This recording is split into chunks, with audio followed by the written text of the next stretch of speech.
Βάλαμε τα αθλητικά μας, γιατί έχουμε να κάνουμε κάτι δυνατό εδώ πέρα. Καλησπέρα σε όλους και κυρίες όλες, καλώς ήρθατε σε ένα ακόμα βίντεο εδώ στο κανάλι μου. Και κάποιοι θα ρωτήσουν τι είναι αυτό τώρα που βλέπουμε εδώ πέρα. Μα τι είναι αυτή η X570 που βλέπουμε εδώ πέρα. Εσύ έχεις υπολογιστή, για ποιο λόγο βλέπουμε τώρα άλλη μητρική. Τι θα κάνεις ένα unboxing απλά μια μητρική. Όχι, γιατί βλέπουμε εδώ και δύο ντυμάκια RAM, έτσι. Άρα κάτι γίνεται εδώ πέρα. Όπα. Stop. Πού πας? Θέλεις παιχνίδια σε χαμηλή τιμή? Το eneba.com είναι αυτό που ψάχνεις. Με πάνω από 10.000 παιχνίδια στη διάθεσή σου. Ford, COD, PUBG, FIFA. Τα πάντα βρίσκονται στο eneba.com και φυσικά για όλες τις πλατφόρμες. Χρησιμοποιώντας τον κωδικό STRATELIS παίρνεις 3% έκπτωση για κάθε σου αγορά. Και κάτω στο description θα βρεις το link για να κάνεις εγγραφή και θα κερδίσεις 1 ευρώ για την πρώτη σου αγορά. eneba.com και βάζεις το κωδικό STRATELIS. Και ξέρεις. Πάρα πολύ γνωρίζετε ότι είχα τη Gigabyte, την Aorus Ultra, την X570. Okay. Την είχα πάρει τον Αύγουστο-Σεπτέμβριο του 19. Τότε που έκανα το πρώτο μου δυνατό PC με τον Ryzen, εκεί πέρα πάνω είναι, τον 3700X, και πήρα μία από τις τάχα καλύτερα μητρικές εκεί πέρα έξω. Ξέρετε πάρα πολύ από εσάς ότι από τη στιγμή που έβαλα αυτή τη μητρική, με αυτόν τον επεξεργαστή, με αυτή τη RAM και με αυτό το ρεφοδικό και λοιπά, μου όλα αυτά, είχα διάφορα θέματα. Από blue screens, φριζαρίσματα στον υπολογιστή, μου έκαψε έναν ακόμα σκληρό δίσκο. Παρένθεση, δεν λέω ότι η μητρική μου το έκανε αυτό, αλλά πολύ περίεργο να καταστραφούν δύο σκληροί δίσκοι. Μου έκαψε 2 φορές ντυμάκι RAM, okay. Μου έκαψε δηλαδή από τα 32 GB RAM το ένα το 16, μου το έκαψε 2 φορές, μία τον Νοέμβριο του 20 και μία τώρα το Μάιο του... ούτε Μάιο, Ιούνιο ήταν τώρα, Μάιο, τέλος πάντων τέλη Μαΐου, αρχές Ιουνίου του 2021. Είπα, stop, δεν παλεύεται άλλο αυτή η κατάσταση με τη μητρική. Κατά πάσα πιθανότητα είναι θέμα της μητρικής, γιατί το τροφοδοτικό το συγκεκριμένο το είχα στον προηγούμενο τον υπολογιστή, δεν μου έβγαλε το παραμικρό θέμα. Αν είχε θέμα το τροφοδοτικό θα έβγαζε κάπου αλλού και όχι στα blue screens, όχι στα φριζαρίσματα και όχι στο να μου κάψει το τιμάκι της RAM. Μίλησα με τα παιδιά από την M-Systems που πήρα τη μητρική τότε. Μετά από πάρα πολλά τηλεφωνήματα που είχαν γίνει όλο αυτό το διάστημα, από το 2019 μέχρι και τώρα το 2021, καταλήξαμε ότι δεν μπορώ άλλο με αυτή τη μητρική και γι' αυτό πήγα στην δεύτερη επιλογή μου τότε, το 19, της Asus, την ROG Strix X570E Gaming. Και θα πούν κάποιοι, γιατί δεν πήγες, να την έχουμε εδώ, γιατί δεν πήγες εξ αρχής σε αυτή τη μητρική. Πραγματικά ο μοναδικός λόγος που δεν πήγα τότε σε αυτήν εδώ τη μητρική, γιατί ήξερα ότι εγώ δούλευα με MSI. Δούλευα με MSI, όπως έχω και στο streaming PC MSI, όπως έχω και στο gaming PC στην Ελλάδα επίσης MSI. Γενικά είμαι πολύ ευχαριστημένος με την MSI. Απλά η MSI τα X570 τότε δεν μου άρεσαν. Η Asus ξέρω ότι είναι η top. Αυτό το γνωρίζουμε όλοι. Asus θεωρείται, αν όχι top, μέσα στις 2-3 καλύτερες. Για μένα θεωρώ πως είναι η Asus η καλύτερη πίσω. Έλα τώρα. Η καλύτερη πίσω από το κομμάτι των μητρικών και όχι μόνο. Αλλά ο λόγος που με σταμάτησε στο να μην πάω σε Asus ήταν ότι η Aorus Ultra της Gigabyte, η οποία θα θεωρούταν top σε εκείνη τη γενιά, στην X570 και ακόμα τη θεωρούν μέσα στις 5 καλύτερες, είχε 3 slots για M2. Εγώ τότε δεν γνώριζα ότι μπορείς μέσω PCI Express να βάλεις κάρτα PCI Express, η οποία μπορεί να μπουν και άλλοι M2 αποθηκευτικοί χώροι, σκληροί δίσκοι. Δεν το γνώριζα, το βγάζει και η Asus το συγκεκριμένο PCI Express.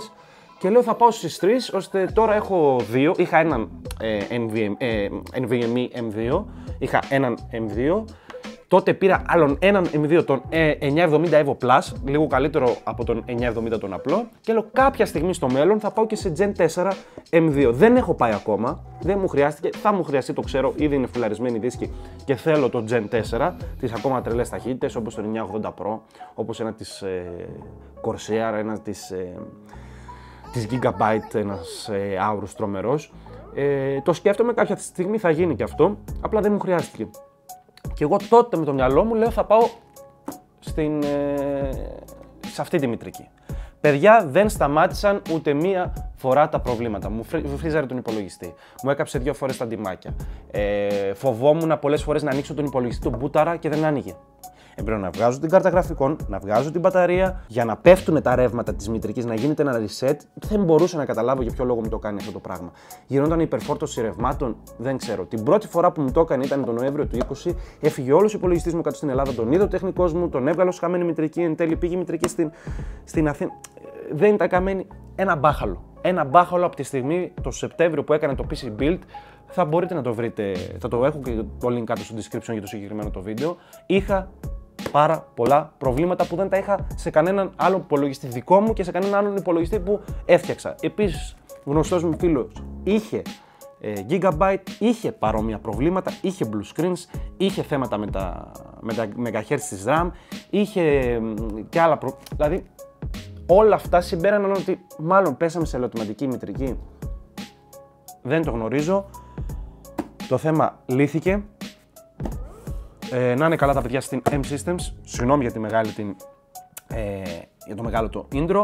Έχουμε την Rockstrix X570E Gaming, η οποία είναι ένα κλικ καλύτερη από την Gigabyte Aorus Ultra. Σε benchmark, σε στατιστικά, ιστορίες κλπ. Λοιπόν, τι έχουμε να κάνουμε?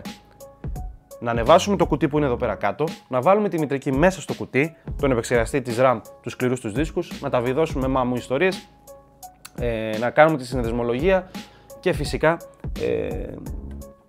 να μπουτάρουμε μετά το PC. Αυτά, δεν χρονοτριβώ άλλο, πάμε. Πάμε να κάνουμε ένα γρήγορο unboxing εδώ στη μητρική. Άσος φίλε, ποιότητα. Ωραία, εδώ τι έχουμε? Εδώ κατά πάσα πιθανότητα θα μας λογικά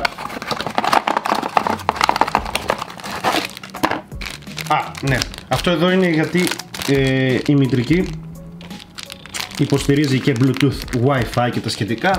Το συνδέεις πίσω και έχεις κεραία, έχεις Bluetooth, έχεις Wi-Fi και τα σχετικά τα γνωρίζουμε, τα ξέρουμε προς το παρόν στην άκρη αυτά. Ωραία, συνεχίζουμε μέσα που είναι το zoom, που είναι η μητρική μας. Θα την αφαιρέσουμε προσεκτικά. Ναι, εδώ πέρα τα γνωστά που δεν χρησιμοποιούμε εμείς εδώ οι Ελληναράδες, δεν τα βλέπουμε καν. Το manual. Βέβαια θα το χρειαστούμε μετά για τη συνδεσμολογία, έτσι. Διάφορα καλούδια τα οποία θα μας χρειαστούν για τη συνδεσμολογία, για τα βιδώματα και τα σχετικά.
Παρασκευή ξεκίνησα το συγκεκριμένο βίντεο. Σήμερα έχουμε Δευτέρα.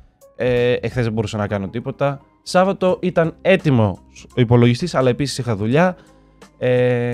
Αλλά θα πούνε γιατί ρε Στρατέλη από Παρασκευή δεν τελείωσε το βίντεο την Παρασκευή. Λοιπόν, παιδιά μου, έχω φτιάξει 5-6 υπολογιστές. Δεν είχα πουθενά κάποιο πρόβλημα όταν πήγαινα να πατήσω εν τέλει το κουμπί να ανοίξει. Όλοι άνοιγαν. Αυτή είναι η αλήθεια.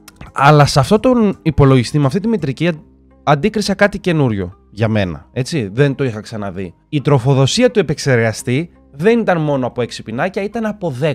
Δηλαδή 6 και άλλα 4. Τι γίνεται τώρα εδώ πέρα, τα χάσα λίγο. Αχώθηκα, ενώ τον υπολογιστή τον είχα βάλει τη μητρική, είχα βάλει την ψύχτρα, είχα βάλει τη RAM, είχα βάλει τους M2. Όλα βιδωμένα, μου ιστορία. επεξεργαστής, όλα κουμπωμένα, 24πινο, power supply, όλα, εκεί έχασα την μπάλα. Και μου πήρε πάρα πολλές ώρες. Ένα αρνητικό στον υπολογιστή μου είναι, και πρέπει κάποια στιγμή να το αλλάξω, είναι ότι δεν είναι full e-modular και όλα τα καλώδια είναι πάνω στο τροφοδοτικό, το PSU. Μέχρι να βρω να κάνω εκεί πέρα γίνεται και ένας χαμός, γιατί έχω και extendable άσπρα καλώδια και ξέρετε μπαίνουν, κάνουν ράνουν τα σχετικά και γίνεται ένα μπάχαλο από την πίσω πλευρά του κουτιού. Τώρα υπάρχει full τηλεοπτικό cable management από πίσω, είναι full καλά. Τέλος πάντων, μέχρι να καταφέρω να βρω 4 ποινία 2 και 2, είτε ένα τετράπινο ή 2 διάδες, μου βγήκε, μη σας πω τι μου βγήκε, πόση ώρα εκεί πέρα, τέλει, κόψε, ράψε, βγάλαμε 4 ποινία, 2 και 2, τα βάζω, ανοίγω το τροφοδοτικό, μπουτάρω, τίποτα. Δεν άνοιγε καν, δηλαδή πατούσε το κουμπί και δεν άνοιγε καν. Λέω, τι γίνεται τώρα εδώ, κάτι γίνεται. Τι μπορεί να φταίει τώρα εδώ πέρα. Λέω κάτι έχω κάνει λάθος στο power supply και τα σχετικά, τα ξαναβλέπω, λέω σωστά τα έκανα αυτά, δεν είναι κάτι λάθος. Τα βάζω ξανά, δεν μπουτάρει.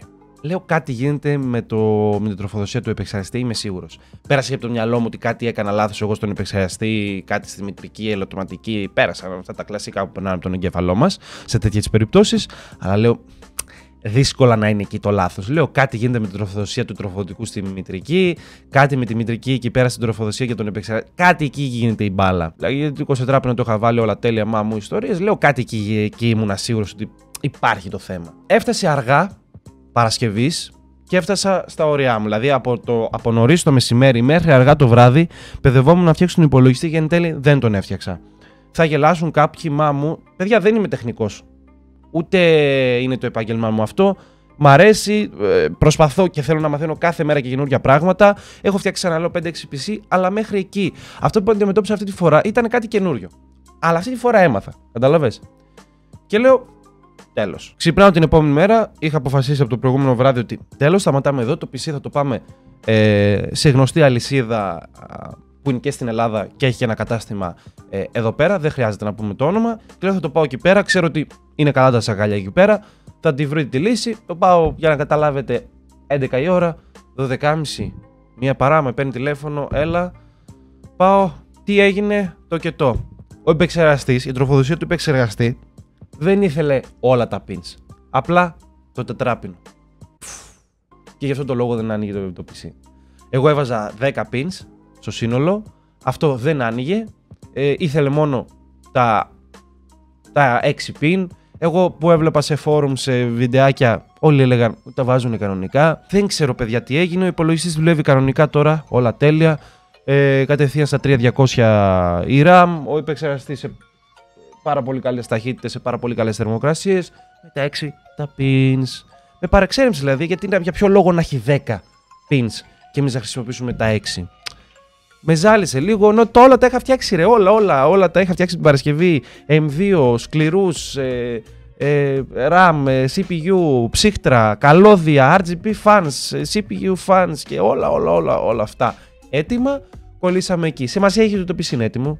Θέλω ένα διάστημα να μάθω τώρα και τον BIOS της Asus, γιατί είναι τελείως διαφορετικό και από τις Gigabyte, πόσο μάλλον από τις MSI που είχα συνηθίσει όλα αυτά τα χρόνια.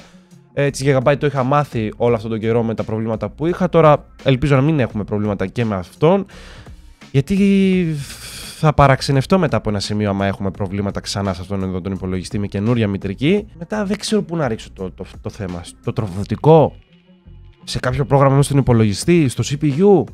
Δεν ξέρω, πραγματικά δεν ξέρω. Εύχομαι να μην έχω το παραμικρό θέμα. Λοιπόν, ελπίζω να σας άρεσε καταρχάς το μαλλί μου, έτσι. Στέλιος. Τηλεοπτικός. Νομίζω είναι full τηλεοπτικό αυτό το μαλλί. Αυτά, τι θέλω από εσάς τώρα. Να μου γράψετε κάτω στα σχόλια αν ισχύει αυτό με το τετράπινο, το δεκάπινο, το εξάπινο και στο σύνολο κλπ. Αν σας άρεσε αυτό εδώ το βίντεο, αν σας άρεσε η συγκεκριμένη μητρική, η οποία θεωρείται ένα κλικ καλύτερη από την προηγούμενη που είχα. Okay. Και σε τι κατάσταση είστε εσείς αυτή τη στιγμή με υπολογιστές. Αν θέλετε να πάρετε έναν υπολογιστή, αν σκέφτεστε να αγοράσετε, αν έχετε πάρει κάποια κομμάτια. Και γενικά θέλω να μου γράψετε κάτω στα σχόλια σε τι φάση βρίσκεστε αυτή τη στιγμή με PC. Αυτά, ξέρετε τι να κάνετε, like, share, καμπάνα και τα σχετικά. Μέχρι το επόμενο βίντεο να είστε όλοι και κυρίως όλες καλά.